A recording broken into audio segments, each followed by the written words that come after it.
Okay, so I'd like to welcome everybody to our very first portfolio workshop. And I'm going to start off with a land acknowledgement since there's a long history behind the land we live on and we're still experiencing the impacts of colonialism. So we wish to acknowledge this land on which the University of Toronto operates. For thousands of years, it's been the traditional land of the Huron-Wendat, the Seneca, and most recently the Mississaugas of the Credit River. Today, this meeting place is still home to many Indigenous people from across Turtle Island, and we are grateful to have the opportunity to work on this land. So briefly introducing our guests, we have Aseel and George from Daniels, Juman from HarvardGSD, Dan from Columbia GSAP, and Ous from MIT. So while we wait for everybody to join, I'm going to ask them some questions that you sent us a few months ago. So let's get started with that. The first question I have is for Aseel, and it's regards to what advice do you have in formatting a portfolio, what to include, and what kind of orientation to keep? Okay, good morning, everyone. So I think with this question, it really is dependent on what you're using your portfolio for. If you're applying to a firm, it will be slightly different than applying to, say, for instance, grad school, where for in grad school, they look for research and you exploring your ideas. So in terms of layout, a specific page requirement is usually given by grad schools, which is between 20 to 30 pages. It's dependent on the university. So with that, you can really start dividing it up and selecting your best projects for the portfolio.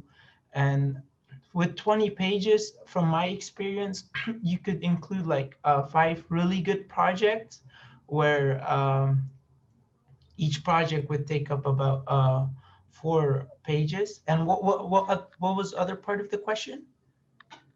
What would you include regarding the orientation? The orientation as in like formatting or? Yeah. So formatting, it's also dependent on the person. So I would say one thing that's really crucial is just make your work clear and let the work speak. So don't over clutter the space and leave lots of white space. Um, so that way the work can be read, because the admissions committee or even people reviewing your work at firms, they don't really have a lot of time, right? So they look and they move on. So they look and move on. So make sure each page is like well presented. Yeah. Yeah, that's really good. White space is key. So I'll give this question to anybody to answer. It's kind of a freebie. So do people include research papers in their portfolio? And how do you include research papers in your portfolio if you wanted to? And I know nobody has like an answer prepared for this, but you can just jump in if you want. I would say it's probably best to keep stuff like that in your letter of intent. It's there for a reason. And if you have other things that aren't easily conveyed in the portfolio format, it's probably best to mention those things there. But if you have a visual way of representing that, then by all means, go ahead. It's a letter of intent, just to clarify for some people. Yeah, so every school, there's a different way to do it for every place that you apply, but essentially it's just a way for you to talk more about yourself briefly and mention some other things that aren't necessarily in your portfolio as to why you want to go to these places. Okay, great. So next question is for Ous. And were there any difficulties you faced in the process of making your portfolio, and anything you want to acknowledge that you wish you knew before making it? Yeah, I was applying, like I was making my portfolio a month before the deadline, and I realized there's like a limit to how big it needs to be. And so I had to, print out every page to reduce every single page to be able to reduce the overall size of the portfolio. So I would say just knowing these tricks could be really helpful beforehand, so that you're not stressed before the deadline and you can make like a really good portfolio overall. Thank you. Okay, so next question is for Juman. And it's the same that we asked Aseel. regarding formatting and orientations? Yeah, so the one thing to keep in mind as well that's important is a lot of times your portfolio is being viewed on a screen. So one thing that's important is thinking about the proportions of the screen. So if your portfolio, for example, is a really weird long shape, it might not translate that well looking at it in a screen format. So, just keep things like that in mind. And a lot of times people aren't zooming into your portfolio or your drawings. So you want to make sure that at the level that they're looking at it, that there's clarity to all of your drawings and everything that you're presenting. Yeah, that's probably, Aseel covered the rest, so. Okay, is there like a standard page size that you guys use other than tabloid maybe? Like I know landscape tabloid is pretty popular for portfolios. Yeah, that's probably the most standard size to use. I would say try to keep it within that size unless you have a really good reason to not use that size. Mhm. Okay. So next question is for Dan, and regarding the portfolio descriptions, how long should it be and what should be included? All right, so there's no right answer to this, obviously. I think personally, my descriptions, I was just looking before this, I think they fall around like 100 to 150 words per project, but that completely varies depending on the person. But I think the top thing I would say is each project should be understandable without the text. Like you shouldn't need the text to fully comprehend the concept of the project. And it doesn't mean that the words can't explain some of the ideas. Like obviously there's certain concepts that you need text to really convey the idea of. And like no drawings will ever be able to get those ideas across, but the emphasis should definitely be on the drawings and the text should be more like a supplementary thing.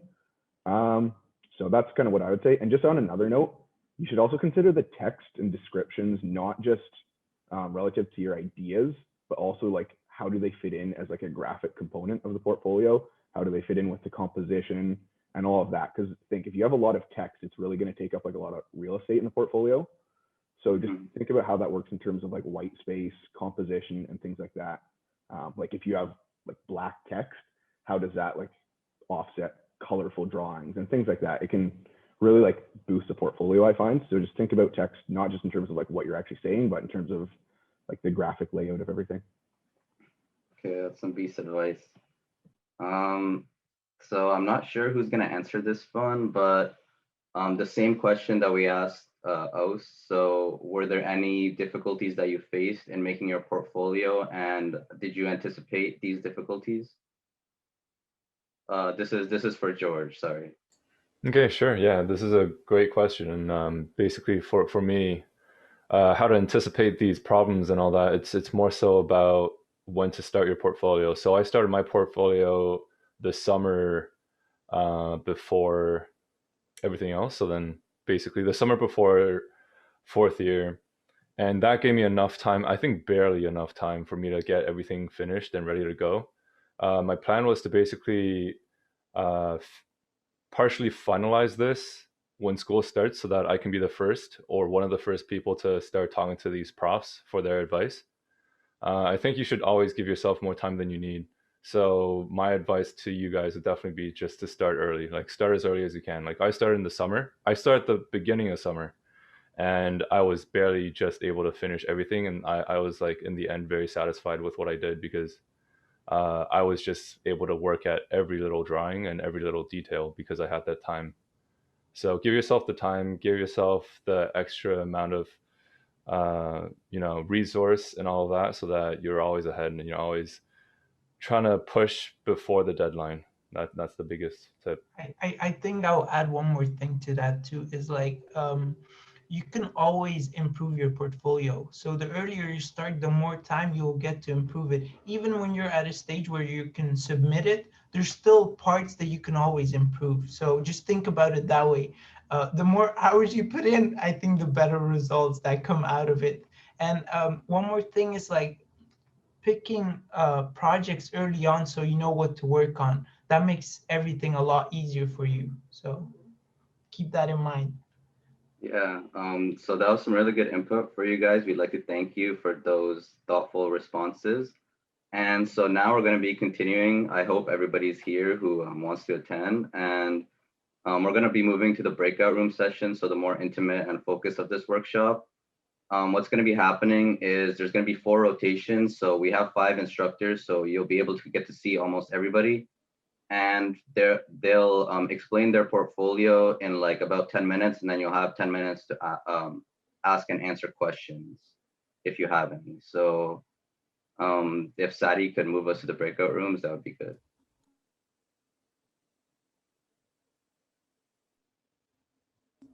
Maybe while I set that up, if you guys have any questions, like maybe 1 or 2, we can take that from you guys, participants. Yeah, for sure. Just put them in the chat or speak up.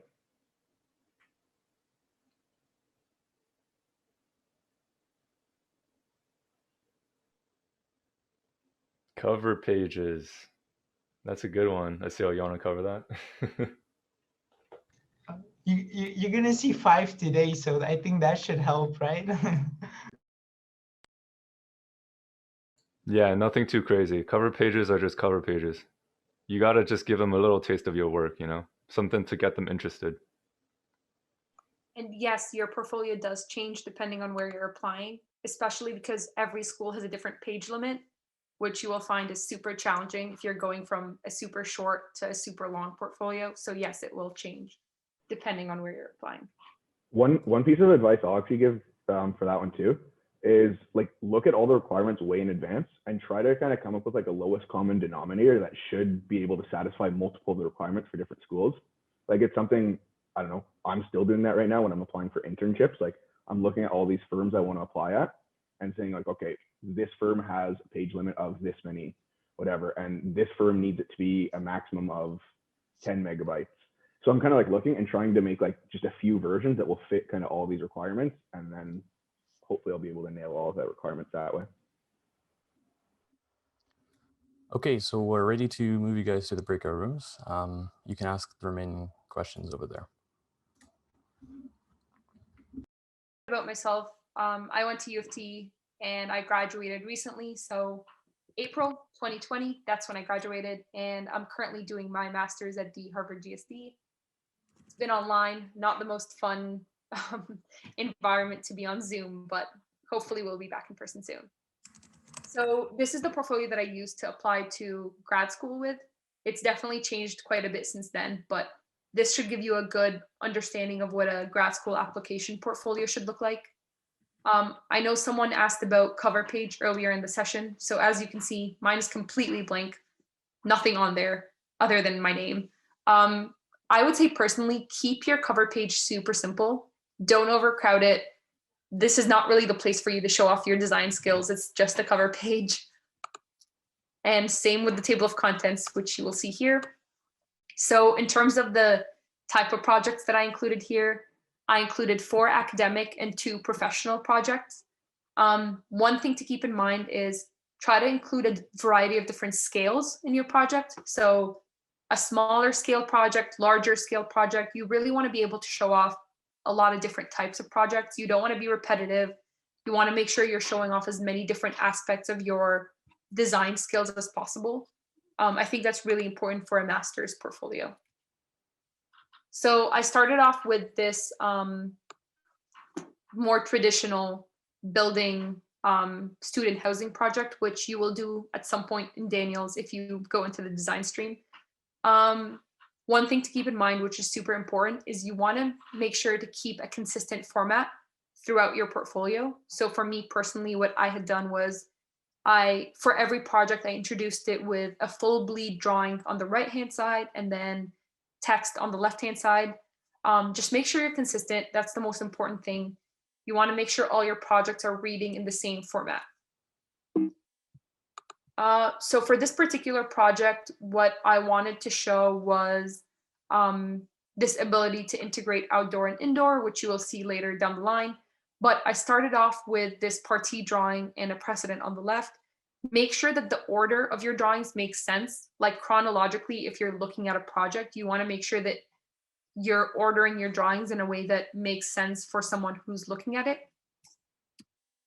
So here I included some of my plans. Again, you can see on the ground floor plan on the left-hand side, the idea of integrating indoor and outdoor was really important for this project. Again, you want to make sure all your line weights and drawings are super legible at a screen size. People aren't going to be zooming into your work, so you want to make sure everything's legible at the size that it's being shown. Yeah, so here I was just showing some more intimate interior unit diagrams and a larger axo, so showing the interior workings of the building. And then again, a more traditional section, just showing how the units are being integrated with this interior core that I had designed for the project. And then I ended off with a render and a model photo. Again, in the render, you see this idea of indoor-outdoor that's coming into play. And then for the second project, it is a smaller scale project, so a small home. This is probably the smallest scale project in my portfolio. And for this project, I wanted to focus on the model making aspect. So the casting was really important in the way that I came up with this particular design. And then in terms of laying out my drawings, here you can see that my plans are placed in relation to the axo. So you can see where the plan is existing in axo. So little details like that help your project read more clearly for someone who's looking at your project. So just keep those things in mind, make sure it's very legible for someone looking at it. And then here's some more traditional sections and perspectives that you see in this page. So for the next two projects, you will see my professional projects that I did when I was working. The important thing to keep in mind with professional projects, only include drawings that you did yourself. No one cares about what the firm is doing if it has nothing to do with your part in it. Only include drawings that you made. That's super important to keep in mind if you're including those. So for this project, what I wanted to include was a very different style of drawings. I didn't want to include traditional plans or sections because you already saw those previously in my other projects. So I wanted to show a unique drawing style. So I included those more IKEA instruction drawing looking style of drawings in this page. And it was particularly because this specific project deals with these modular and scalable pieces. And I felt like this drawing style was the best way to show that. And then again, I made some renderings for this particular project. Yeah, so the other thing with the renderings, for example, is these renderings weren't at all a part of what the firm was including for that project, but I had sort of made those myself because I felt like they would be a nice piece to add for this project. So stuff like that is always nice to do when you're looking at professional projects as well, is add your own touch to it. And then this project was a concert hall competition in Lithuania that the firm was looking at. So my particular role for this project was I was in charge of renders. So for this project in particular, I really wanted to show off my rendering skills. So that's basically the main thing that I included for this project. Again, it's very different than the style of some of the other things that I did in my portfolio, but I really wanted to show that I'm able to create a lot of different styles of drawings, a lot of different types of drawings, and that I have the ability to create, you know, diagrammy type drawings, more illustrative drawings, but then also more realistic drawings. So just showing kind of the multifaceted nature of the portfolio. Next, we have a design build. I know you guys are at Daniels. I would highly, highly, highly recommend doing a design build at some point in your undergrad or even afterwards. It's super fun, first of all, and you get to really experience what it's like to build something in real life, which we don't get to do much as architects. So super, super fun, would highly recommend. So for this project, really wanted to emphasize the building aspect of this, and then also including photos of the actual construction and, you know, being there on site and building these things. That's something that you don't see in the other parts of my portfolio. So again, a more unique take on construction as an important part of this particular project. And then lastly, I end off with my thesis project. At this point, when I was applying, it was super underdeveloped and it wasn't complete by any means, but it was sort of a nice way to end my portfolio with like more speculative drawings that were not necessarily like your traditional architecture drawings, but kind of more fun, research-based drawings that helped inform my thesis at the end. So yeah, I ended off just with a more fun, lighthearted note for my portfolio. Yeah, and that was my thesis, whatever grad school portfolio. Happy to answer any questions that you have about the portfolio or just like grad school applications in general, or just any questions that you have for me. I'm happy to help. I have a question. Can you hear me? Yeah. So in the beginning of your portfolio, you seem like you have like a pretty consistent like color scheme. I was wondering if you went over like, your previous project and changed a little bit like of the colors. Yeah, that's a good question. I will say one thing which people don't necessarily keep in mind when they're doing their portfolios. Every single drawing that I had done in school was redone for this portfolio. It takes a lot of time, but when you're doing school, drawings for school, you're catering it for your professor. So you're not really catering it for your design sense. Like I know a lot of my professors love black and white line drawings. That's what they liked at Daniels, but it wasn't my style. It wasn't what I was interested in particularly. So I ended up redoing all those drawings to make it fit my design narrative and my style. And I'm sure all of you guys have like very different styles and designs that you like to work within. So don't take your school projects as they are and just plop them in. Like really take the time to think about what is my style, what do I like, and how can I change these projects to fit my particular tendencies with design. Thank you. No worries. I think Joseph Park has a question. Oh, my bad. Hi.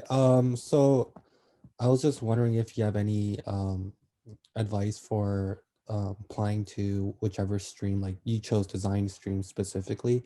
So are there any key things to take away from it? And what are the people looking for when they look at your portfolio? That's a good question. So stream portfolios are very different from grad school portfolios, of course, because at that point you don't have much to work with.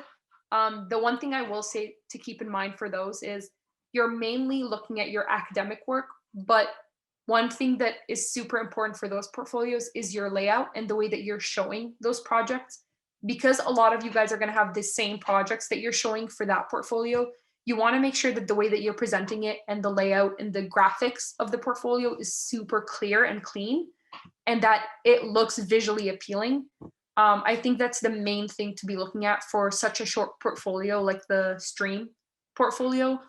And then more realistically, they are also looking for your grades in studio to make sure that depending on the stream that you're going into, for example, if you're going into technology stream, your grades in the tech courses are more important versus the design stream. You're looking at more of your studio design grades. So it's a multi-layered thing for that, but for the application portfolio, definitely just keep it really clean and clear in the way that you're presenting it. Awesome, thanks. No worries, of course. Hi, one really quick question. Within your renderings, it was like, I don't know how to describe it, but it was more so like really soft and watercolor feel to it. How did you achieve it? It was like really, really intriguing. And it didn't look like a collage render, but I'm not so sure. You could, yeah. Yeah, thank you for the question. Yeah, I have a very particular style in the way that I like to convey my renders and drawings, and it's just something that I personally enjoy looking at. So that's sort of where I tend to put my drawings into. But I use a lot of Photoshop in my, design work generally, and a lot of Illustrator. So what I typically like to do is, this might be like super cheesy or whatever, but go into Pinterest. Go into Pinterest and look up design schemes and look up different architecture drawings. It gives you a lot of inspiration for different styles of drawings that you can aim for. So I always start off by looking at like inspiration for color schemes and stuff that I'm interested in, and then I cater my drawings to fit those. Photoshop is really helpful as well for adding like really soft textures into your drawings. So that's something that I would look into.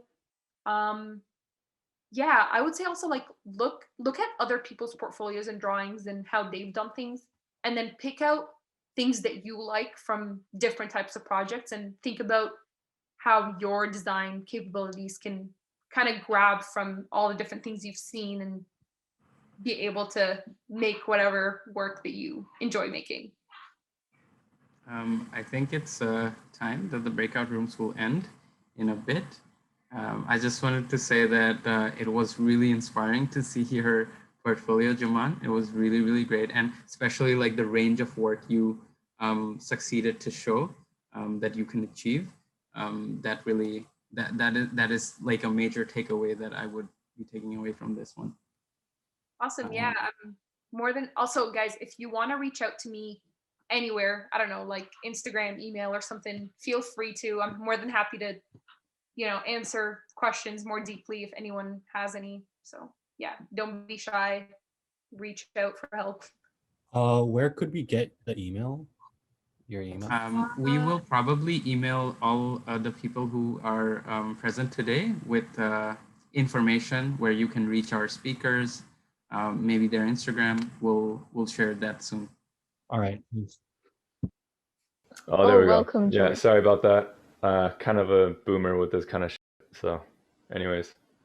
So I guess we can get started, guys. What did you guys just have, by the way? Who was just presenting? We just had Juman. Oh, awesome. Nice. All right. Yeah, she's got a very, very nice visual style. I actually worked with Juman at Partisan, so we're pretty close. Anyways, I can start sharing my screen.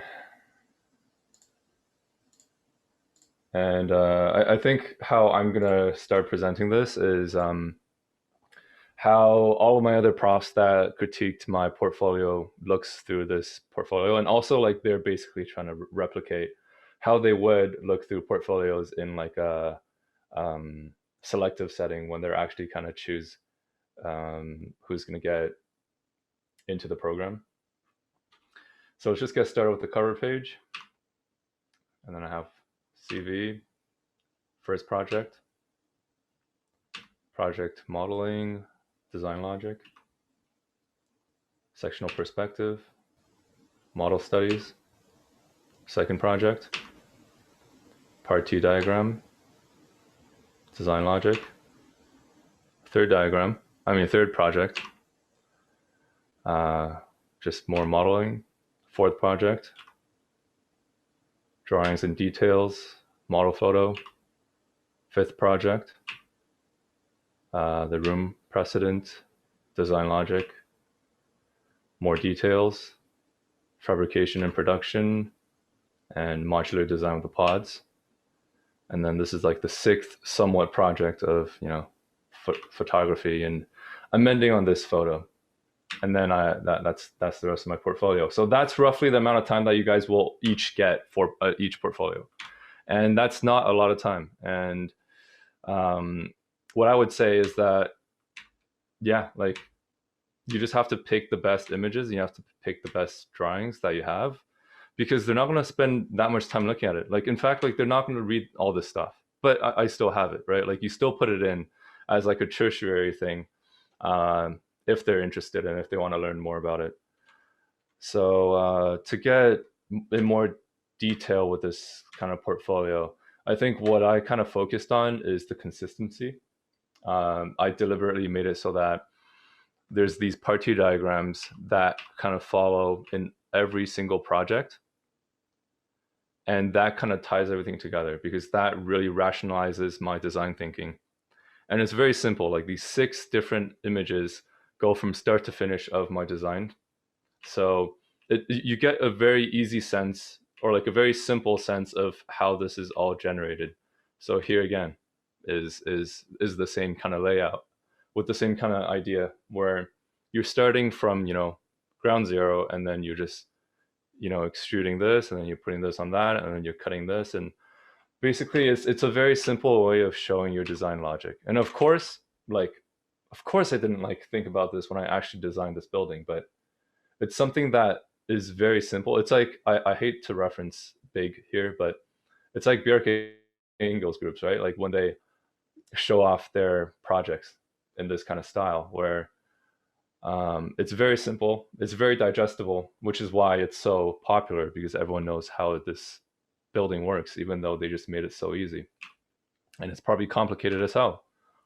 And basically all of my visuals are usually black and white, just to keep it more consistent, because a lot of the renders that I ended up doing were black and white anyways, like this image. So then I just decided to stick with a black and white theme. It just seemed like it was a more cleaner look. And then I used like orange as my highlight, but just in very rare cases. And of course, like in every one of these introductions, it's very consistent. So you have this site image, very rough. Like this is just a quick Google screenshot, really, just to give it some context. And then you have the money shot already in the very first page of the project. So basically that stays consistent throughout each project. And I think that's what really ties down everything together. And what's very helpful is for you to have these pages where the reader or the audience clearly knows, okay, so this is the residential housing project and not the social housing project. Because now this is the design build project. So being able to articulate and organize your portfolio in a way where you can clearly understand that this is the beginning of a new project is very important. You don't ever want to have it go to a point where they're looking through and then they're like, oh wait, this is not the same project anymore. Where's the first part of that project? And then what else? Also, okay, so this is another thing. I was saying how I started this all in the summer, and basically I already had a good idea of how I want my portfolio to look, but there was a huge process that I had to go through, and I'll show you guys what I did, like what I added on and what was existing beforehand when I started. So this whole page is new. Like this is the first render that I did when I started my portfolio. And then moving on, this is actually older because this is the stuff that we actually had to do for researching the house for ARC 361. And the modeling was done before. But this whole page is new. Like the partie, the diagram on the very right, and the elevations, they're all brand new. For the portfolio, this is also brand new for the portfolio. The page on the left, all these models, of course, are already existing, but the model on the very right, I actually 3D printed this and then made a site and everything just roughly for the portfolio. I think it's very important to redo a lot of these projects and just add in more detail, because like before I didn't actually have a physical overall model. I just had little bits and pieces of it. So I think adding something like this here is very crucial, because you get to see the model in its entirety and that it's all fully built. And then of course, design build, there's nothing to add here except for visuals. The only visuals that I really got from design build out of that class was like detail drawings, which is not something that is digestible for portfolio, which is why I added in this partie diagram. And then I added in this construction schematic diagram, which is really just an exploded axo. And it really shows like the layering of this construction method. And of course, it's so simple, but it's something that it adds more to the project. And I'm quite proud of this drawing. And of course, this I added, and also this whole page is basically all new. This is existing because it's my experience with Partisans, and we did our take on the Google Sidewalk. This was actually going to be built, but of course Google Sidewalk kind of retracted on their offer, so now that's not going to happen. And of course, this is a good idea of how you can implement your thesis project into a portfolio. So this is the 4th year design thesis project, and for design thesis, the first half of it is all research, which seems quite boring, but we're actually encouraged to work through this research with visuals and with documenting things through drawings. So I was able to make this really interesting model, at least in my opinion, of like this infinite grid village, and you know, just more visuals to back it up. And then of course this is a very compelling shot, but this is all existing, of course, because okay, this is also something where I want to touch upon later, where I didn't change anything here because this is 4th year project. This is 4th year level. So with this project, of course, this didn't really change, but this party diagram is completely new so that it, you know, matches with everything else. And yeah, everything else, like a lot of this is new. Like this, probably the only thing that's existing is this drawing right here. And it's always nice to add in your personal touch to the portfolio. So like for me, like my hobby is to travel around and take photos. So I'd like to share that because I think it is a way of showing like your artistic skills almost, in a sense, or interests. So I ended off with this image of Iceland. But yeah, did it just say that we only have 5 minutes left? Yes, but Sadi's adding 2 more minutes, so. Oh, okay.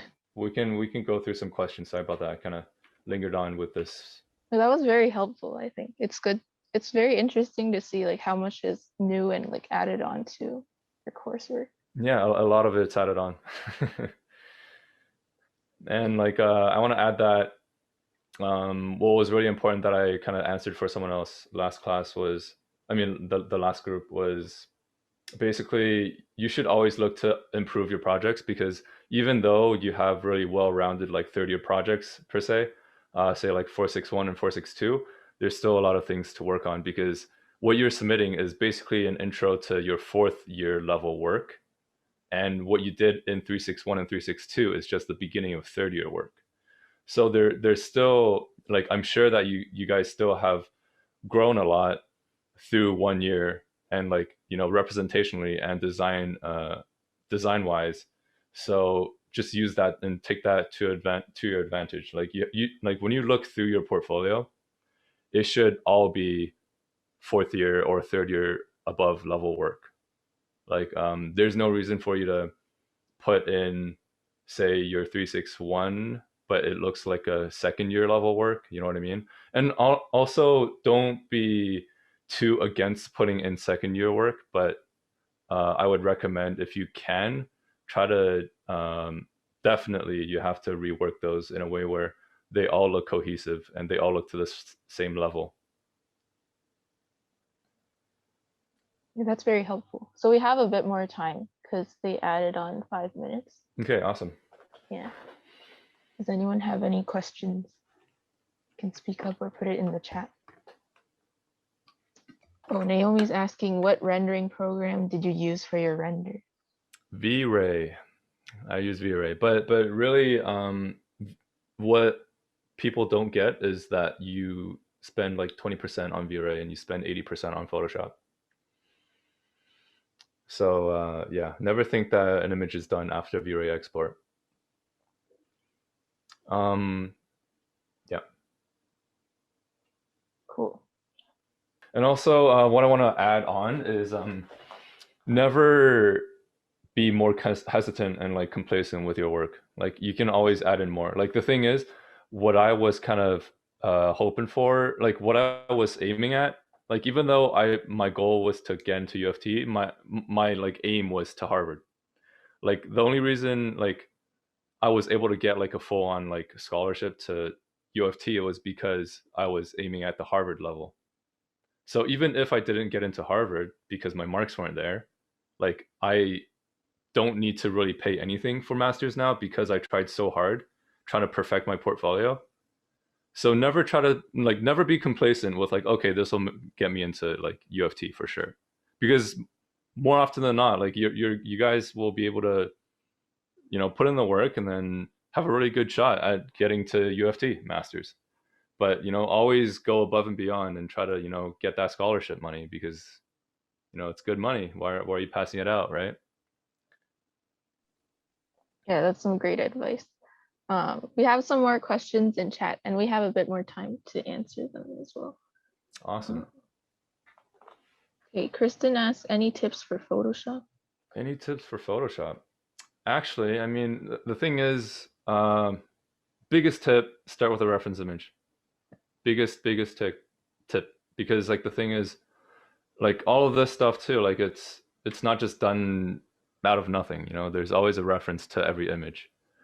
So start off with a reference image, and then also try to practice when you're on Instagram and you're looking at these super cool renderings. Think about how it's done. You know, like how is the lighting done? Is this done in V-Ray? Is this done in Photoshop? And like trying to break down every layer to the best of your abilities so that you can start incorporating that into your own work. And also like there's a very limited amount of stuff on YouTube that teaches you how to render, especially like architecture stuff. But once you start comparing and looking at other people's work, and then maybe even reaching out to them to ask like, what's, you know, how did you do this and how did you do that? Like it's, you like, for me, like how I built this skill was more so just seeing everyone else's work and then comparing it to my own, and then also just picking in like bits and pieces of everything, you know, like how do you set up the camera and the perspective of like the shot, you know, like setting up the camera and like having like the right angle with the right frame is already in of itself like a huge course. And it's something that you guys have to build up over time. And of course, photography, I think, helped me a bit easier. Like also looking at an image and like for me, like my style is more of like a hyper realistic rendering style. And you have to just keep on training your eye. You have to keep on training your eye to look at these images and see how it's done, and then try it yourself. That's the biggest tip, I think. And of course, like using a reference image. Because without a reference image, you're really just like shooting in the dark. Like there's nothing. I mean, maybe there is something cool that comes out of it, but you're more productive finding a reference image and then working from there. Yeah, that's a good tip. Okay, I think Sadie's telling us to wrap it up. Okay. Yeah, but I think the last question is pretty good. Like, what's your opinion on the Daniels Masters? Maybe you can just give a quick opinion. Yeah, okay, sure. Yeah. Daniels Masters, it's very intuitive, it's very simple. It's because half the class is like first year students coming into grad school, and half of it's like fourth year students like us that like go in, and then this whole difference makes it so that it's very easy for the fourth year students, like the previous fourth year students at Daniels, rather than like because people get like random people, not random, but like there's like history backgrounds and like psychology background people that go into architecture, so they don't know anything. First year is going to be a breeze for most of you guys, but I think it's still nice to, like, for me, I'm still putting in like master's level of work, and it's work that I've done better than my fourth year stuff, just because I'm putting in the effort, even though the course itself is like Arc 201. You know, it's very simple, but you can make it as detailed and as high quality as you want based on your skill level. Just make sure you're not stooping too low to, you know, everyone else's level in the first year of masters. Yeah, it's very easy. Like everyone can get through it. And masters marks don't really matter as much unless if you have a scholarship. Because if you're trying hard, you're not going to fail anything, and you're going to just pass everything. That is good to know. Yeah, once you make it to masters, you're not failing. Nice. Okay, I think it's time for the room rotations. Yeah, sounds good. That was nice talking to you guys. Yeah, thank you so much for sharing your portfolio and tips. No problem. All right. See you guys. I'm going to room 4 now, right? I believe so. Okay. Yeah. And welcome Daniel from Colombia. Welcome, Daniel. Hi, nice to meet you guys. All right. Yeah, I guess I'll get right into it. So I don't know if everyone here saw the intro thing before, but yeah, I'm Dan. I'm currently a second year student here at Columbia. I just started this past fall, actually, but I got like an advanced standing placement here, which is kind of cool. So I got to skip the first year, but I graduated from Daniels in 2019, and then I worked for a year afterwards. Got some really good work experience. And then, yeah, here I am right now in New York in the middle of the pandemic. So it's been interesting. But yeah, I guess I'll get right into my portfolio and just start showing some of my work. And then you guys can ask any questions.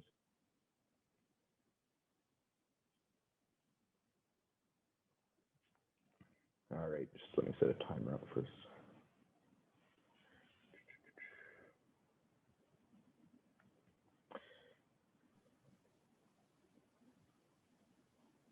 Cool, so here we go. This is a portfolio that I had made when I was applying to grad schools. Like I said, I didn't apply to grad schools during 4th year. I took a year off and I worked afterwards. So I had a little bit more time to work on it, obviously. And I was working at the time, so I was just kind of busy every day working like 9 to 5, but then afterwards I could kind of work on it every night. So it gave me like a lot of time to really go over some of my work and improve it. So yeah, this is one I had made, and I think this is one I applied specifically to Columbia with, and I think I might have applied to Daniels with the same portfolio and maybe one other school, but they were all roughly the same. Most of my portfolios, just a little bit different formatting, but mostly the same. So yeah, starting off with the cover here, you can see kept my cover pretty minimal. I didn't really know what else to put on it at the time. And I'm like, rather than putting something really out there on it, I'll just keep it really blank, a lot of white space, and let my drawings really speak to kind of the vibe that I was trying to achieve and like kind of the whole artistic identity and whatnot. So I wanted to keep, yeah, the portfolio cover very simple and whatnot. Just one other thing that you'll probably notice is I did square formatting, which is kind of a controversial thing and not everyone's a big fan of it. So I don't think I would necessarily recommend it unless you have a really strong reason. And you'll see when I get into it, the reason why I actually decided to do it is because I have a lot of really wide drawings, especially some sectional ones. And I find that they just didn't read as nicely on kind of the more like 11 by 17 format and like the tabloid ones and whatnot, because they're narrower than the one with the square where I have the full spread. You kind of have this 2:1 aspect ratio, which I think reads better for those really wide ones. So that was my reasoning for it. And yeah, I'll get right into it. Here you can see table of contents, very simple as well. Just kind of said the name of each project, listed them in order, and just said when they were completed. I have, I think, like the first 4 projects were design projects I did for undergrads. Then I have like a personal project in there. It's like a piece of furniture I had made. And then I have a design build project I did at Daniels. And then the final one is like a work project. So a little bit of diversity, different things going on. The way I ordered them, like I decided to order them this way. It kind of starts from more conceptual, like paper architecture, more academic projects, and slowly transitions to more like built stuff. Like the final 3, the one's a table that's built, the other one's like a small pavilion that's built, and the other one is like a building I did at work. But again, there's no right or wrong way to structure it. Easy way that some people do is just chronologically. They just do like the latest project, the oldest projects to the newest, or vice versa. It really depends. You don't have to have anything. You can literally just put them in randomly, a random order. It doesn't really matter.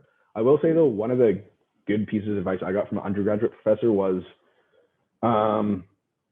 put your favorite or your best projects as your opening and your closing one. And the reason for that is because like when they're flipping through your portfolios, the grad school, admissions people, employers, anyone, they're going through so many portfolios. So they're just going to have an image of your first and last project. Like that's going to form like the strongest image of you.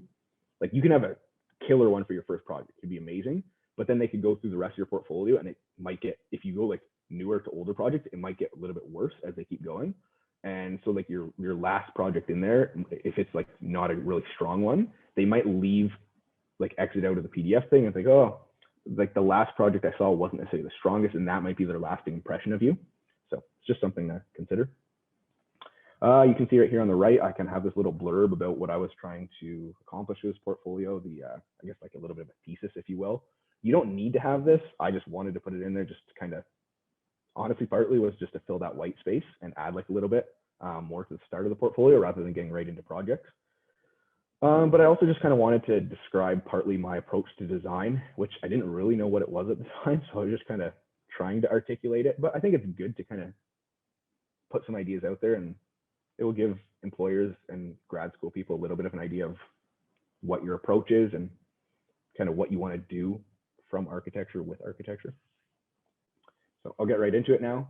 Yeah, here you can kind of see this theme that I have going through most of the portfolio, where I have, yeah, like I said, these 2 square pages, and then I usually only really have 1 image per page, so like 2 images, 2 drawings per spread. And I kind of try to balance this whole thing where I have like a colorful one on one side, or like a very descriptive one that's like jam-packed with a lot of info on one side, and more of a simple one on the other side with like a lot of white space. And I kind of do this whole like juxtapositioning thing with the composition. I just find it reads nicely, and it's more just like a graphic design thing, I guess I was attempting to do to make it flow. But yeah, I would highly recommend. Well, it comes down to preference. I'm not a huge fan of like these portfolios where they're jam-packed with all these small little schematic drawings, and like overkill. I like keeping it simple, one or two drawings per page.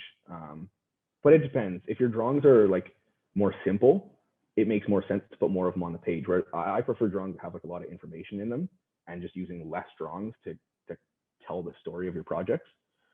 And because of that, I'd rather just use a few drawings to really convey all these ideas and keep it kind of simple in its layout because of that. Here's my project for 361. Yeah, I think this drawing on the right kind of is like a really good example of that, where I wanted to kind of sum up a lot of different ideas within one drawing. So before this, I had like all these little schematic drawings to kind of like tell the idea of this building. But here, like this one drawing kind of, it explains how the building works by kind of showing it in plan a little bit, but then it also kind of tells the story of what I was trying to do on how this building kind of connects to these different like worlds, and it kind of creates these different atmospheres and how each floor of the building is meant to be experienced. So it's trying to do a lot of things within one drawing, which is something that I like to do a lot, and like how I can kind of form that narrative through one drawing in particular. Yeah, then you see here, simple layout again, very little text, a lot of white space. So really use white space to your advantage. And if you think you don't really know how to do that, honestly, just look up like graphic design precedents. I know like as architects, we love like just looking at images of buildings, but get into like, yeah, different types of like graphic design and typography, like on Instagram, on Pinterest, things like that. Like literally just scroll through and just like absorb a lot of that and see what you like and what you don't like. So yeah, here again, this is one of those wide drawings that I was talking about earlier, where I kind of wanted this one extremely large drawing to take up an entire spread, and it worked best for my layout of like this very wide 2:1 aspect ratio. So yep, moving on, here is another project I did in 4th year. This was a large group project that I did. Well, it was a group of 4, but I only put like these 4 collage renders on the right. We did 16 of these at the time, but I only decided to put these 4 in my portfolio because these are the 4 that I had made. I could have included the other ones, but I wanted I don't know, I kind of like sticking to drawings that I had made in my portfolio rather than putting all these on from other people. But it's fully reasonable to put other people's work in there if it's part of a group project. So just, yeah, make sure you have their permission and everything. Oh, another thing I should mention. So you can see this thing. What is it? Right here. Oh, whoops. Down here. I'd recommend doing something like this on your portfolios, where you kind of have this description of kind of when the project's from, who you worked with, who the professor is, stuff like that. It's just, I think it's kind of advisable, and just kind of sums up the project info. You'll see like a lot of employers will do this with their work. They'll say like who the contractor was, where the project's located, what the budget is, stuff like that. So just kind of do the same for your own work. Just say like, okay, when it was completed, where it's located, is it an academic project, is it a work project, is it a personal project, stuff like that. Here's another one of these really wide drawings that I was mentioning before. Another thing too, I keep forgetting if I've said this to this breakout room yet, but I exclusively do JPEGs, and I would recommend it for these portfolios because they're almost always going to be viewed only on computers and phones, I guess. But yeah, because they're only going to be viewed digitally, JPEGs I find just make the drawings read a lot better. If you zoom in, you'll see a little bit of pixelation. But the thing is, whereas you won't get this pixelation if you do a PNG or a PDF, but the thing is, most employers and grad schools admissions professors, they're not going to be zooming in. They're going through so many of these, they're just going to be looking at them from far away. And I find PDFs and PNGs can be like extremely like heavy if they have like a lot of line weight and hatches. So personally, I think JPEG is definitely the way to go, but just make sure you do a really high quality one so it doesn't get very pixelated. So I don't know, I do most of my drawings on Illustrator, just export as JPEG, but make sure it's always like the highest quality and highest DPI. Moving on, I'll quickly try to get through the rest. This is, yeah, just personal projects. I like building furniture. I really like building things, and people told me if you like building things, that's kind of a unique thing that you bring to the design world. Not architects like building things, but like you seem to really like that. And like I worked in construction before and whatnot, so people are like, make sure you really show that in your portfolio, because that's like kind of a unique thing that you can bring to it. So I recommend the same for you guys. If you have some type of unique hobby that you're really good at, some artistic thing, or just any unique skills that you can bring to it, add it in there. It will kind of make you stand out from others. So it's something I'd highly recommend. I know people that put in like sewing things. I know people that put in paintings, people that put in sculptures, mosaics, all sorts of different stuff. So for grad schools, I think they really like it. Not too much, maybe one project, maybe two, but it just really shows the diversity in your interests that I think is definitely a good thing. Yeah, same thing here. This is that design build project I worked on at Daniels, which again, it was a great experience. It allowed me to kind of build something in the world, like in terms of that I had actually designed, which was really cool.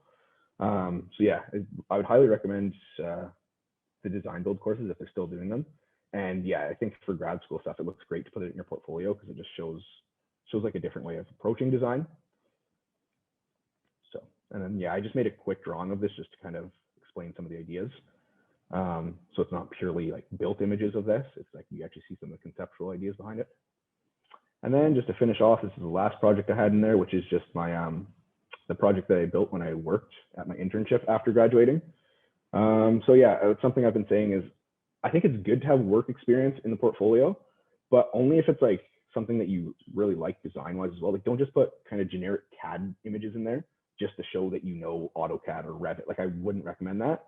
But I would recommend, like, if you can have more like schematic drawings or like this, if you have built images of anything that's been built at work, that's probably a better thing I'd recommend to put in there.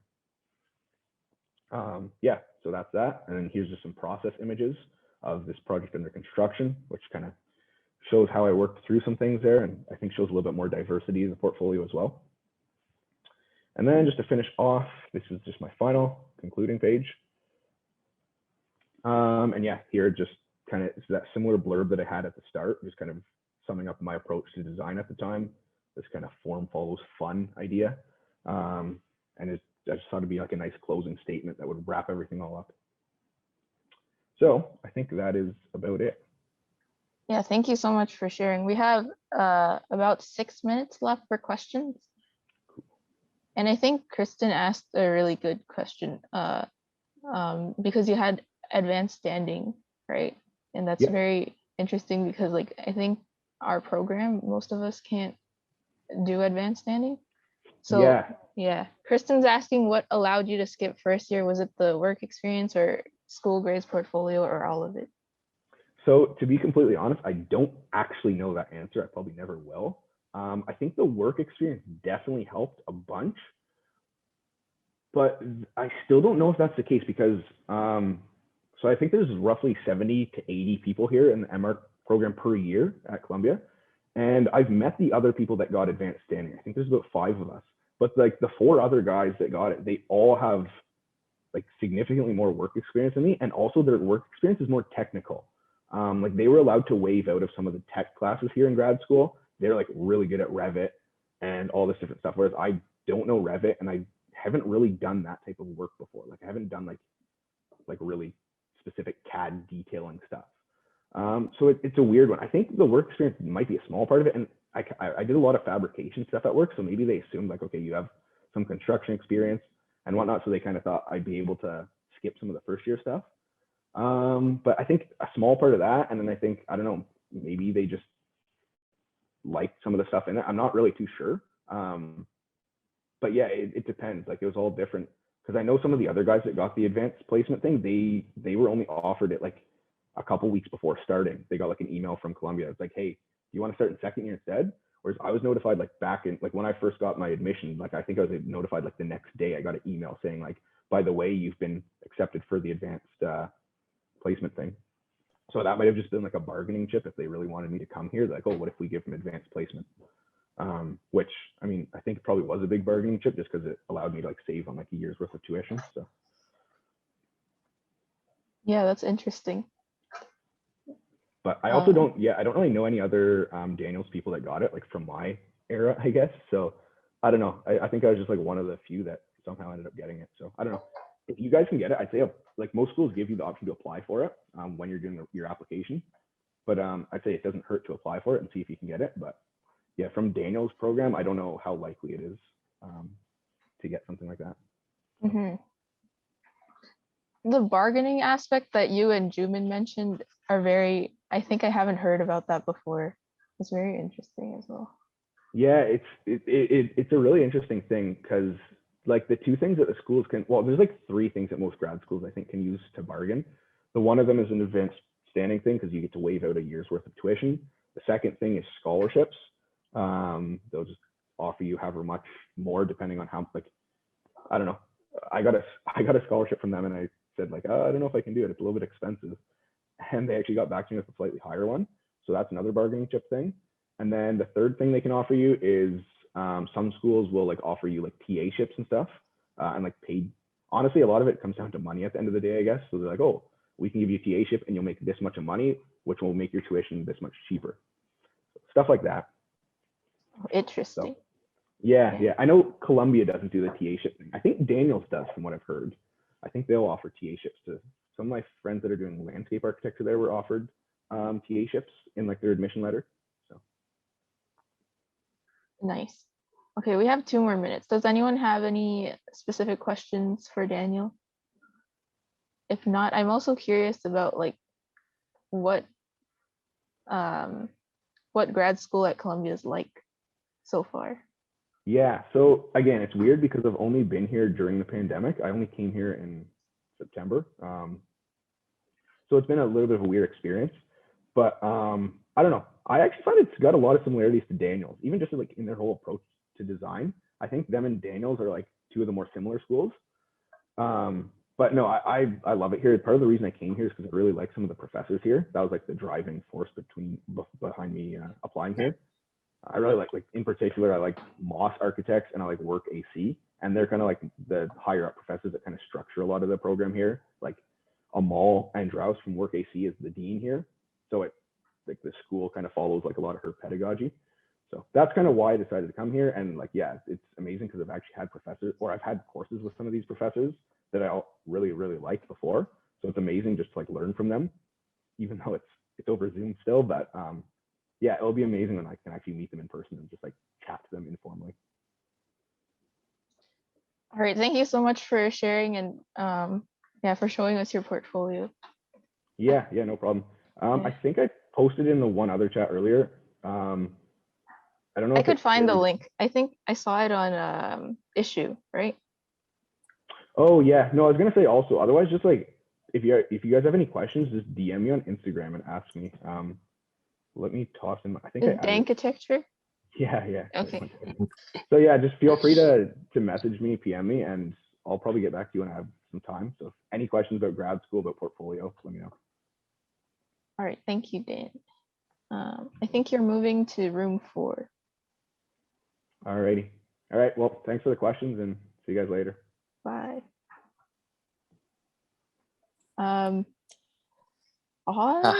I'm not sure if I'm pronounced Ous. Oh, I'm so sorry. No, that's correct. No, it's fine. I guess I'll start. Yeah, go ahead. Okay. Thank you, Sadie, for moving me around. Okay. Yeah, so my portfolio is like really, really simple because I did not have like a graphic vision for it. And like, my strongest suit is not with graphics. And so it's just like my name, empty page, and that's it. And I tried to divide my work into research, competitions, and academics, and try to frame it around my interest in computation, And I also did a physics background. Sorry, I did a physics and architecture major at Daniels.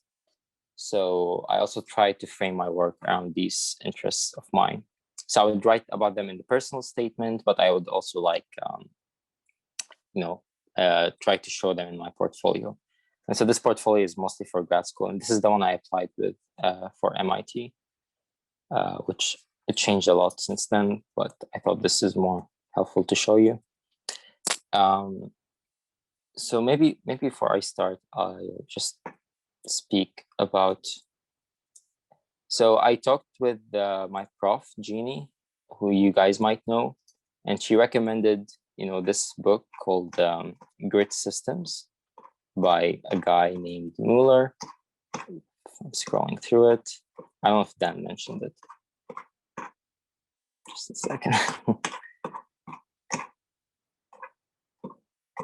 And basically, it just like tells you how to divide the page into a grid, and what's the best margins between squares, how many words do you have to include in one line, and so like he tells you like 5 to 7 words per line is the optimal, so that people can easily read through your text. And then he talks about like font sizes and so on. So if you want to just create a quick portfolio, it's really helpful. And so like what I did was I created this like template with like my own grid system based on his interpretation. And so I would just divide it into small squares, and these small squares make larger squares. And this would just like make my life easier with organizing pictures and text, right? So like I could like easily just put my text here. I could easily put my images within like one square. And if I have like a larger image, I can just fit it within larger squares. And what's nice about it is that when you go from one image to the other, everything is like aligned, and everything like speaks to something. So like these are like snippets, and you'll know it because you'll see it throughout the portfolio. So it's really easy to read, and the easier it is to read, the better impression you'll have on whoever's reviewing it, or the easier it will be for them to understand it. So yeah, the research part I wanted to include because it was in computation with my prof, and I talk a lot about computation, but also about like math, for example. And I wanted to show like, those are sinusoidal waves, and you can make them like smooth if you join them together at the edge because like the curvature is 0, and also talk about the acoustic properties which relate to like my physics background, for example, but also to include digital fabrication. And then competitions were important to include in the first page for me because I was applying to MIT and they really focus on collaboration, but also because like if you actually build something, it's nice to include it. So those were like just some local competitions that we actually got to build. And it's really important to like credit people, because if you're showing collaboration, you have to show like who did what. Even if like, that image is great and you didn't do it, it's fine to include it and just credit that person to show like, good teamwork. And then for academics, you saw like I had a lot of pages, and most of them were just one pagers. Just to show like different styles. Sorry, is anyone asking a question? Okay, never mind. I thought I saw something in the chat. Please feel free to interrupt me whenever you have a question. Yeah, so this one pager, for example, showed just like my interest in Grasshopper. This one showed, my skills in hand drawing. This one in making models, this one in digital fabrication. And so they're just like quick pages for the reviewer to skim through. They don't have to like read about it. And I would say like, these pages do not really need that much wording. So this is too much already. And the less wording you can have, the better. So like make your images speak more. And then, the last 2 projects are the ones I focused on the most. But again, it's too much writing. I don't think anyone's going to read this now that I look at it. But it's just me showing, my interest in physics somehow, maybe superficially, but like just talking about reflection and like refraction through like an architectural lens of like, you know, intersection of glass or the shadow of glass and so on, and just showing how like infinite images could appear, and talking about glass in general, and then relating, you know, these ideas to create a kind of a house for two people. And then my final project for the student housing project was a lot of computation. So like I did this big matrix,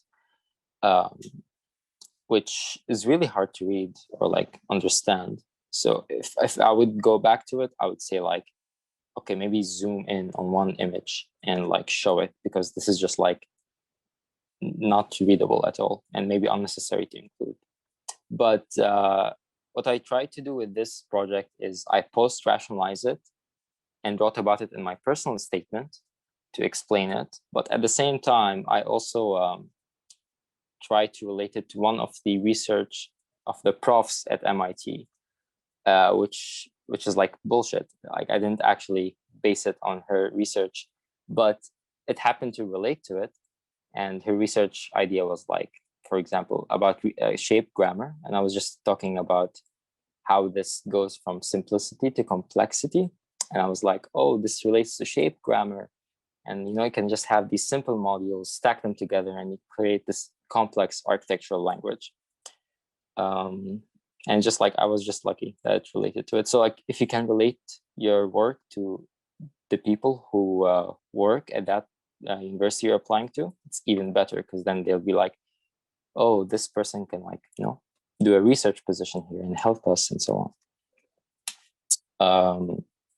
And yeah, I just like was conscious to include at least like one detailed section, one detailed plan, and like nice images of models. And another thing is that, you know, these images, especially like, you know, images of models, not this one, sorry. Like these, for example, I would put all the images of my portfolio in Lightroom and try to match the colors of these images. So throughout my portfolio, like the color is like kind of cold and less warm. And that just like also makes it, you know, a lot easier to read. So for example, my second year project, this one was really, really warm. It was like orange almost. So I just had to like recolor the images on Lightroom to make it like colder, which is really quick. It's unlike photoshopping. But also, you know, you might need to Photoshop some of the images. Like this one had like a background and it was like too much. And another thing is that whenever you have like line work, try to print it because that will reduce the size of the page. But if you have like a JPEG image in that page, try to reduce the quality of it through InDesign. And so I would actually like print every single page and see like if it's an image or a PDF, like a line work. And if it's line work, I would print it. If it's a JPEG, I would try to reduce the image, because in the beginning, mine was like 70 megabytes because I had so many images and projects, but then I was able to reduce it to 20 megabytes. And yeah, that's it. Does anyone have any questions? And yeah, thank you, Kristen, for mentioning the grid systems video. Are people applying to grad school, or are you guys doing this for a jobs portfolio? I think there are some people applying to grad school and some people who are like looking to do their stream portfolios as well. Ah, okay. So Yeah. in their second year or first year? I forget. Yeah, I don't know. Mm-hmm. Yeah, those are completely different applications, Yeah. but I guess organization is helpful in both applications. I think your grid system resource is very helpful as well. And I would say like try to review your portfolio with many people as well. Like I reviewed my portfolio with Peter Seeley, with Jeannie, and with a lot of my friends. So the more people see it and the more criticism you get, the more you understand how others see your portfolio without you looking at it, which is, I guess, trivial, but if you don't push yourself to do it, you know, you won't be able to understand how people look at it. Mm-hmm.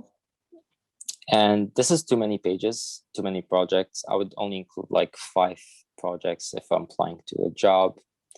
I just put so many because I was stressed. I didn't know how to choose.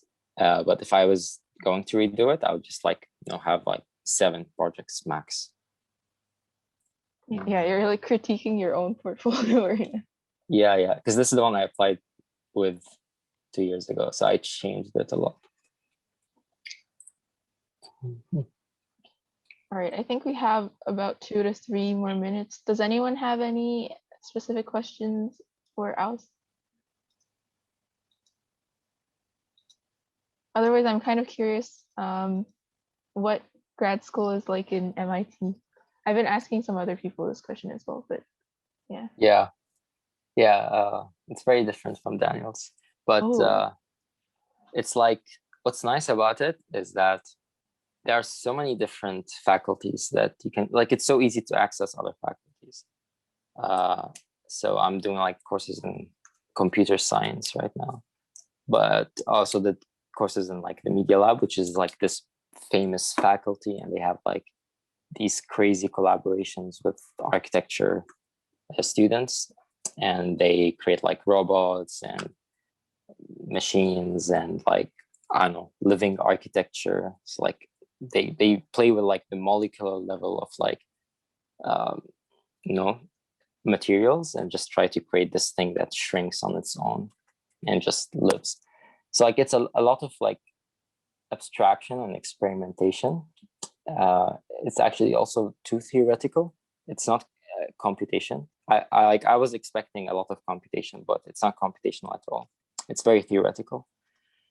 And you know, the way they teach there is also interesting. So we're only like 30 students at MIT, and so like our history class in the first year was just like a discussion class. Like our prof would put us around the round table, and we would just like have to like discuss with each other and argue. So it's interesting. It's different, like compared to Daniel's, which is like a lot of students. But you know, Daniel's is also nice because like you just get to see so many people work. Yeah, that's very interesting. Do you feel like you're fulfilling your interest in physics as well, like you mentioned, and combining that with your architecture stuff? I don't know if I did it yet.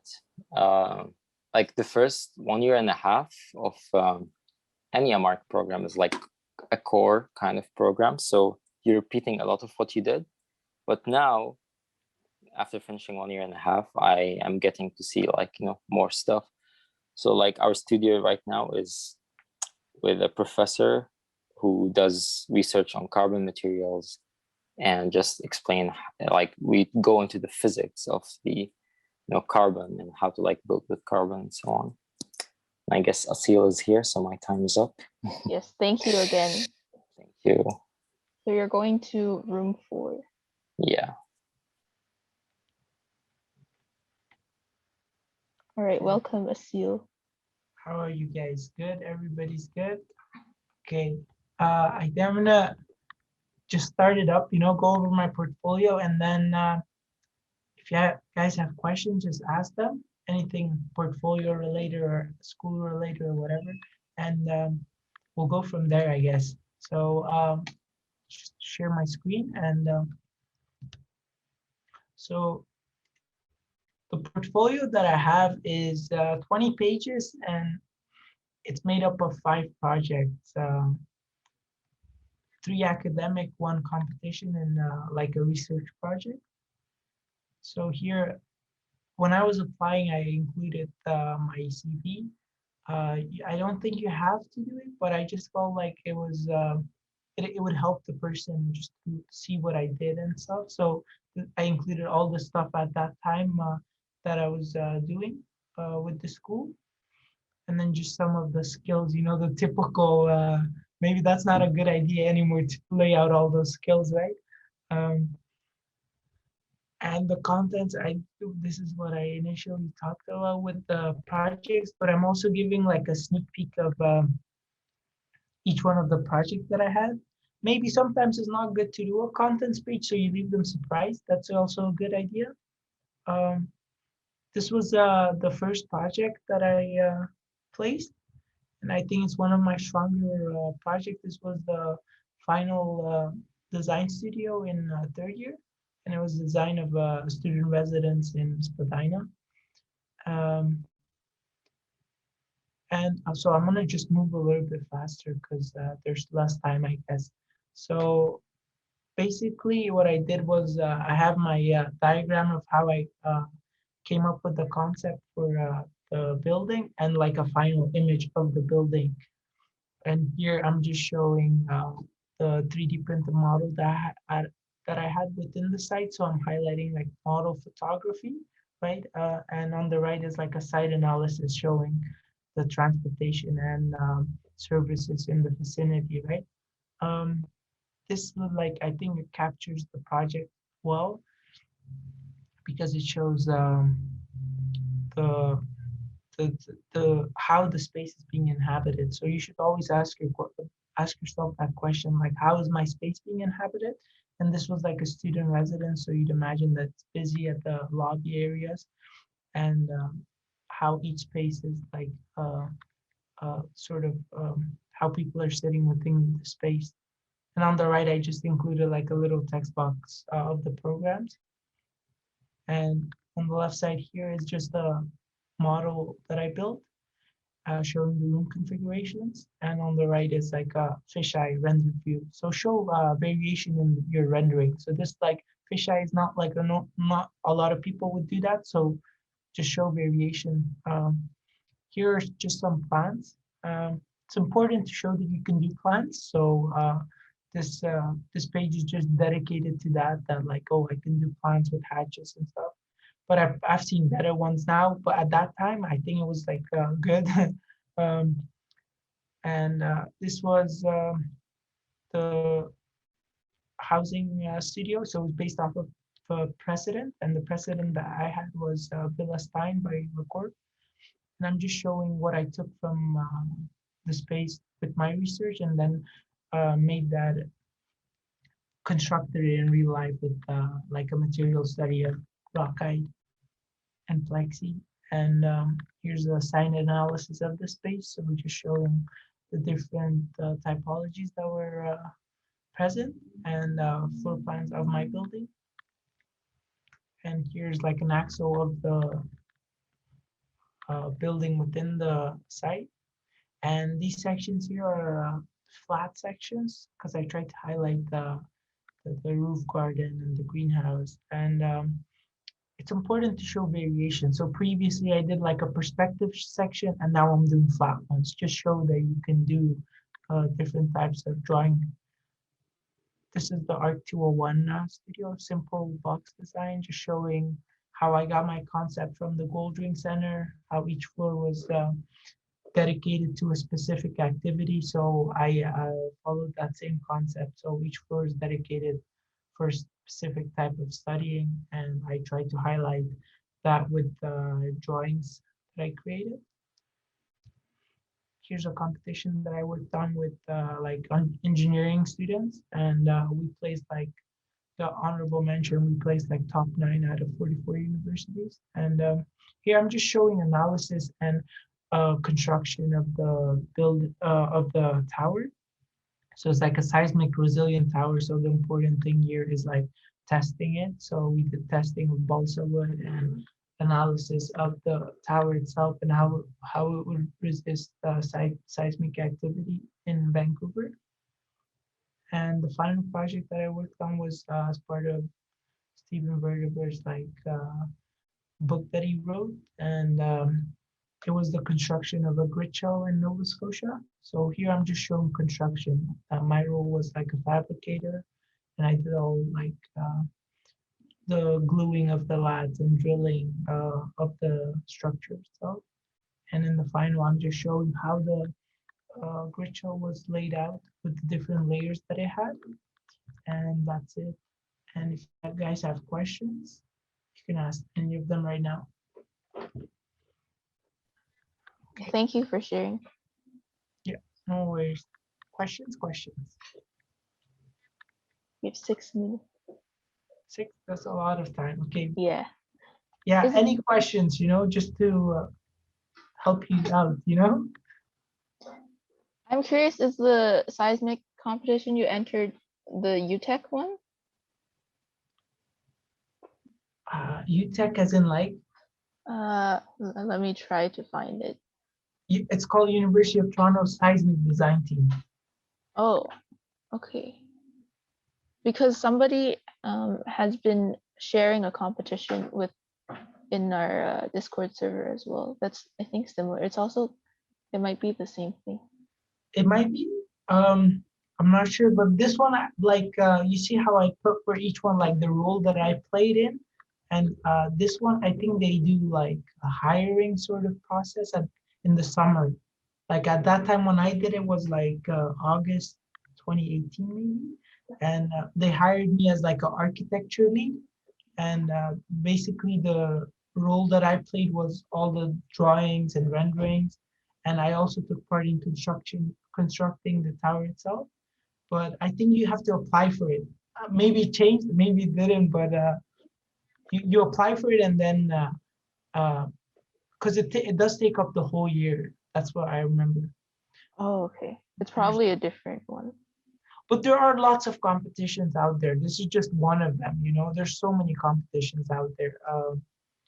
Yeah, I think it's good to show the viewer that you can do different things. So you show your academic work, show competitions, and show like some other thing. Maybe I didn't include any personal ones, but people do include like photography or sketching, painting. How important do you think the streams are in helping you build a strong portfolio? The streams. So I was in the design stream. I think one of the things that stream does is just it helps you draw because you're continually drawing. The tech stream, I think the focus is really research. So the stuff that I did for seismic design, that's the type of stuff you would do in tech too. And history is more writing oriented, right? I wanted to ask. So the workflow that I followed was Rhino and then V-Ray and then Photoshop for the rendering. But for line work, you would just do Rhino, clean up your lines, and then go to Illustrator. But I think V-Ray becomes your friend at one point. It's really helpful, not a lot of pressure, to do V-Ray renders. Any other questions? Yeah, no worries. Oh, I noticed that your model photos were really well made. Like they were like cut out, right? Yeah. So I think that that's what you gotta showcase, right? That you can draw, you can render, you can take good model like photos. What else can you do? You can do research. That's what you need to show, right? That you're like a well-rounded person for architecture student. Questions?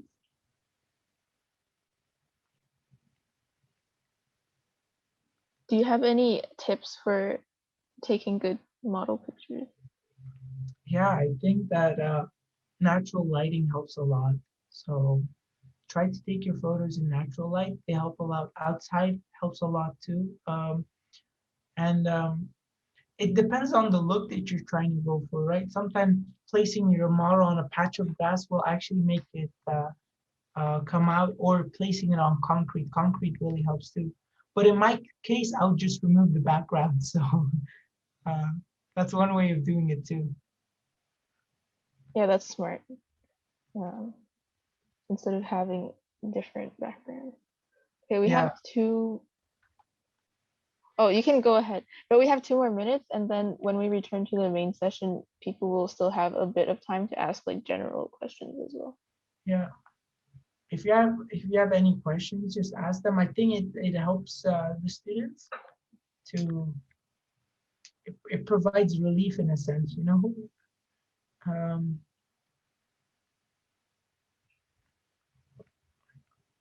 Yeah, I already asked George this because I think he's also in Daniels, right? Yeah. But how do you like the master's program so far? I think master's program, I think it's good, but I just feel like it's a little bit repetitive in first year. I just feel like we're waiting for everybody or that type of thing. We're waiting for everybody to catch up, I guess. And online school doesn't help at all. I think the online portion makes it even not difficult, but I just feel like I like being in person, but right now we don't have that choice. So I guess we have to continue this until everyone's vaccinated. Yeah, hopefully soon. Yeah. All right, we have 20 seconds. Does anyone have any questions? I don't think we have time to answer.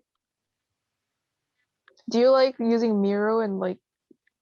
Well, my prof doesn't like using Miro, so we have to present with PDF every day. What? Oh, it's hard. Unfortunate. Yeah, you have to.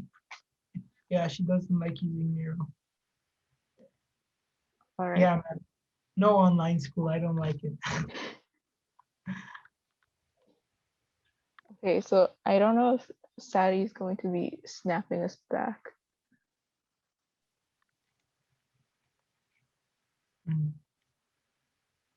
Yeah, he's got to end it, and then we'll all be back in the main room.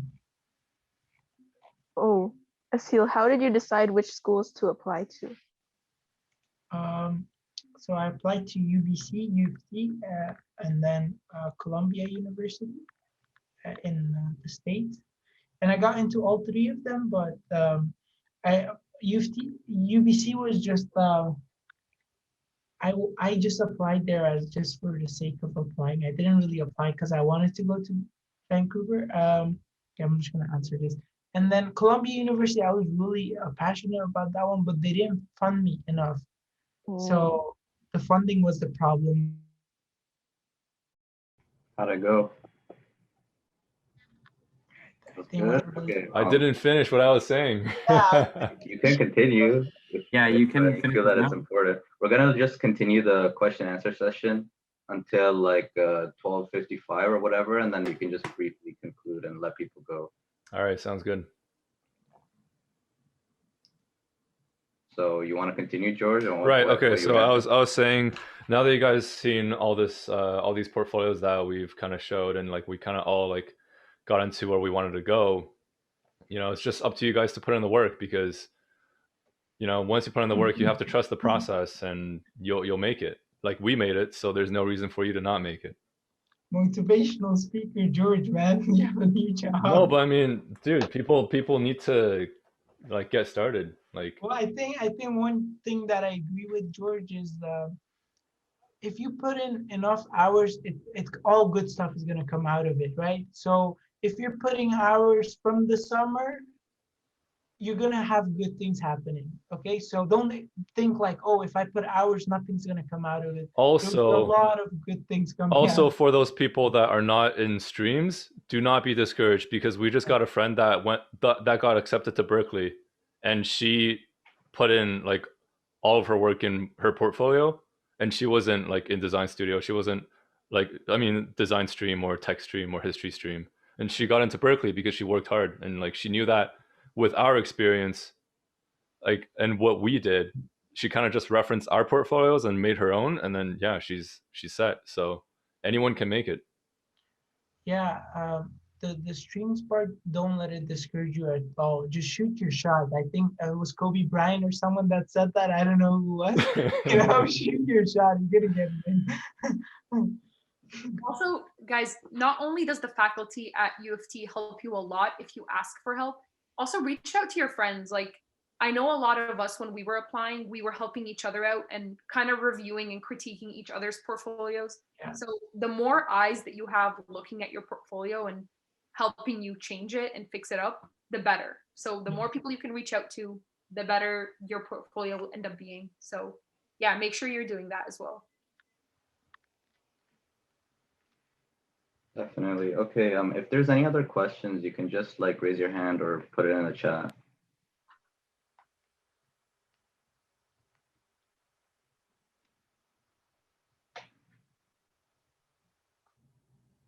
But if not, like we can conclude.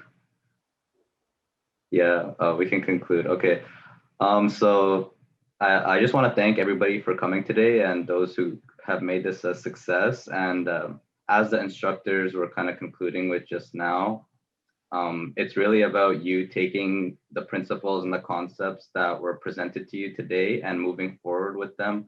Everybody has their own perspective of each portfolio that they saw, and just moving forward with that, there's so many things that we can do either for like third-year applications or grad school portfolios. So I hope like everybody learned a lot from this, and I'm glad it was as much of a success as we wanted it to be. And you're free to go, but I just want to talk to the instructors for like 5-10 minutes once everybody's gone. So thank you for coming, guys. Some people are asking questions in the chat. Okay, I mean we can answer them, but like Yeah. you can leave at this point if you want. Yeah. But tips for model making at home. If you guys never used Rockite, try using it. It's smelly, and maybe you should do it on your balcony. And the weather is getting better, so you can do it. But yeah, Rockite is really nice. And museum board, if you want to like create smooth models.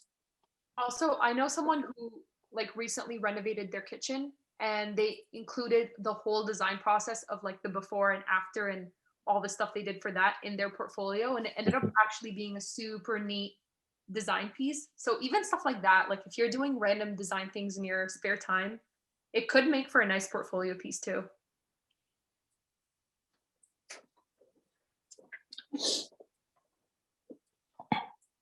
And then do you guys have any tips for applying to internships and jobs? That's a hard one, because right now it's like the hardest time. It's the hardest time to apply to anything right now. I mean, for us too, like none of us are getting anything, but if say when the pandemic is over, it's always good to, go to events and like always go in person if you're going to submit your portfolio and all that kind of stuff. But yeah, it's... Sorry, George, to cut you off. There's also, I have found a ton of volunteer opportunities for design work. Yeah. So even if, for example, you don't have a ton of experience and you still want to be doing something productive with your summer that could help you out, there's a ton of different volunteer design opportunities that are really helpful to help you be able to get an internship down the line even. So yeah, don't limit yourself to just like, oh, I need an internship from architecture this summer. Like look into different opportunities that could help you out later down the line. Yep. Yeah, I completely agree with the last one. And like anything that can lead any, like give you any value in like the architecture world down the road. Like throughout undergrad, I worked in construction every summer, and like I find those skills like gave me like a ton of value coming into grad school. And I think like a lot of professors like that as well. So anything that you can kind of add an architectural twist to, is always going to be beneficial. So it doesn't have to be a specific like architecture internship. Mm-hmm. Yeah, that's very true. Yeah, half of my class at MIT are non-architecture students, and they actually love people who have stuff that are not building related. And for jobs, I would say email people who work there. You get a better chance at getting a reply than just applying on their website. I got rejected yesterday, okay? So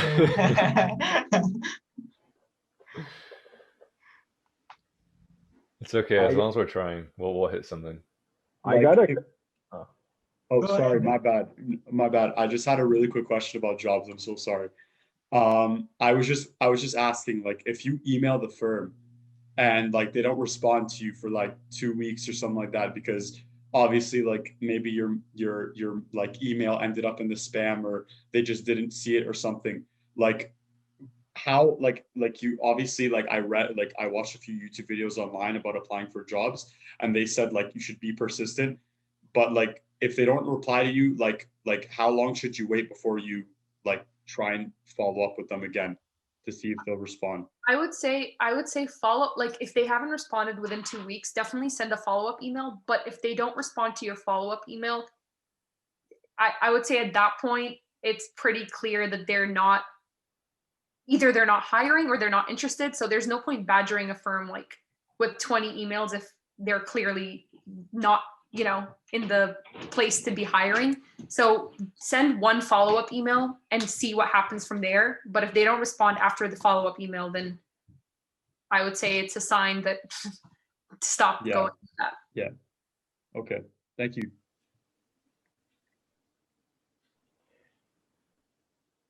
Another thing I was just going to mention before, it depends like how conventional or traditional of an architecture firm you're trying to apply at.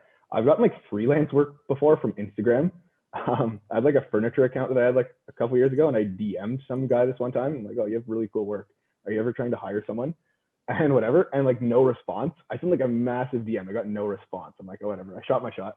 And then like 8 months later, he's like, hey, Dan, right? He's like, I heard you were going to club. Are you still looking for work? He's like, I'm looking for someone to do some freelance work for me this summer. And like, it ended up working out like perfectly. So yeah, just shoot your shot and see whatever happens. Pretty amazing. I just wanted to ask you guys, do you maybe change a few of your portfolio projects and stuff when you are applying to jobs, depending on which firm you're applying to, and like when you see their styles, because many of the firms are different from each other. And do you really go that extra mile? Mm-hmm. Yeah, like when I'm applying to jobs that like require computation, I put more computation work, and then jobs that require less computation, I put more renderings and stuff. Yeah, you definitely need to cater towards the firms just a bit, but once you have your portfolio ready with everything, you just start picking out whatever you don't need.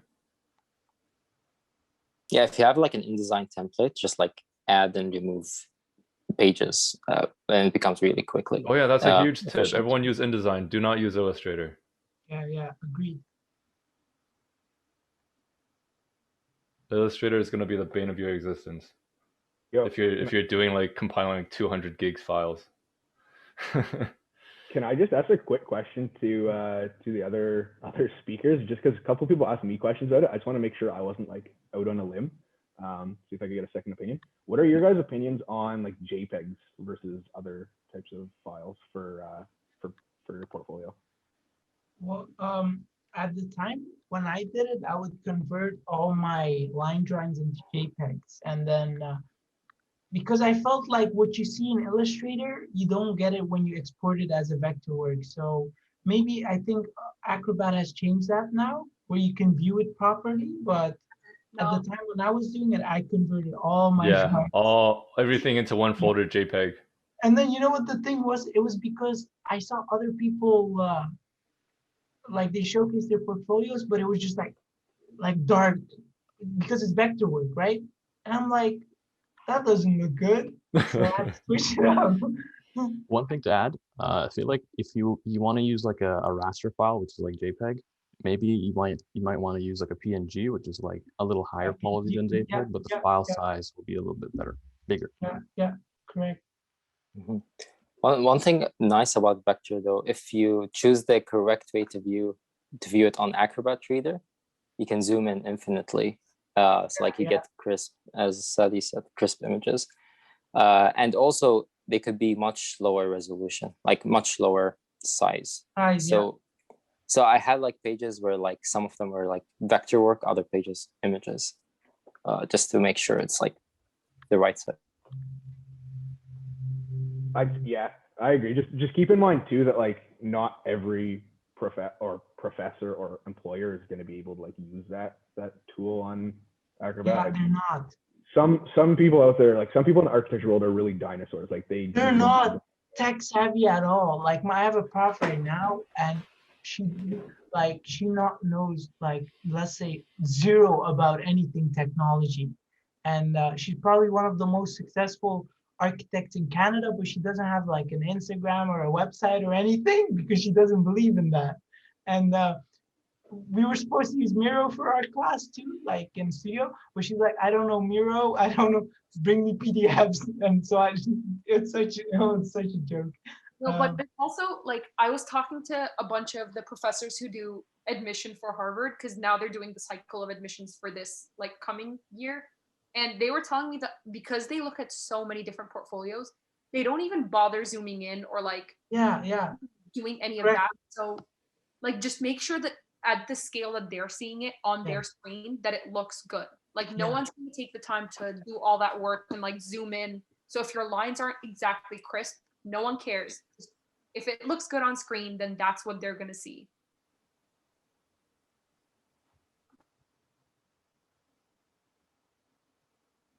Yeah, that's a good point. And I also demonstrated it to everyone how quick they actually go through the portfolios. What is it, 5 seconds per page? Max, 5 seconds max. That's if it's you're really good. That's if you're amazing. That's if you're Dan, right? Or Ous or Juman. Otherwise, they would be spending 1 second on all 1 second, 1 second on everything.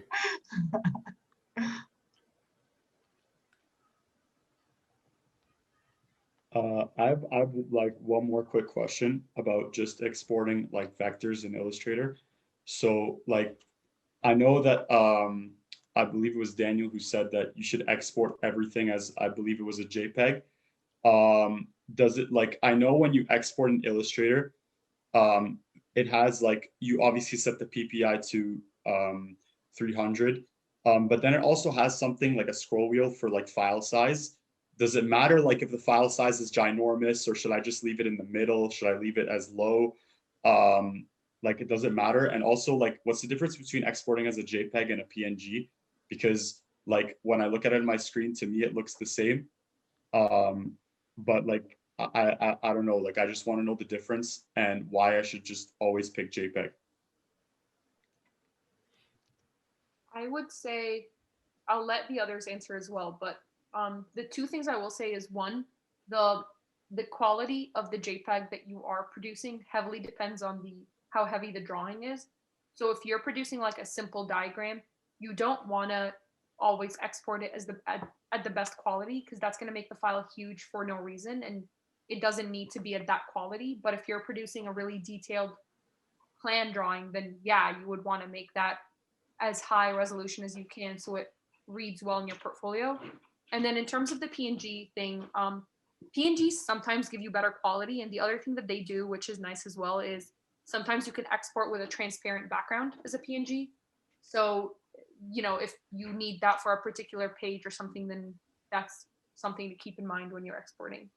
Okay, I have a question also. So how does the applications for grad school differ from Canada to US? So the people that are in the US, can you answer?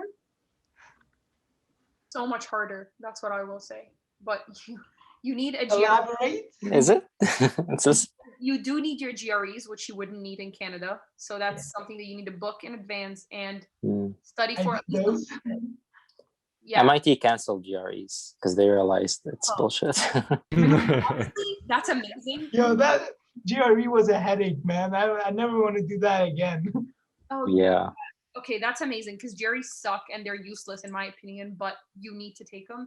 And you also need physics and math for a lot of the schools in the US that you wouldn't need in Canada. True. So keep that in mind.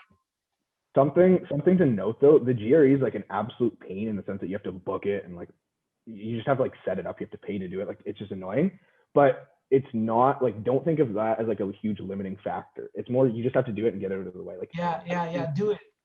As long as you don't like absolutely flunk it, like if you just do like mediocre, I think it's just as long as you pass the bar, then you'll move on to the next step of their admissions process. Like if you take the GRE, it doesn't like grant you automatic acceptance into like the best schools. I agree with Dan, because I didn't do the greatest in my GREs, if I'm being perfectly honest, but it really didn't matter. Like it was just sort of one of those things that you needed.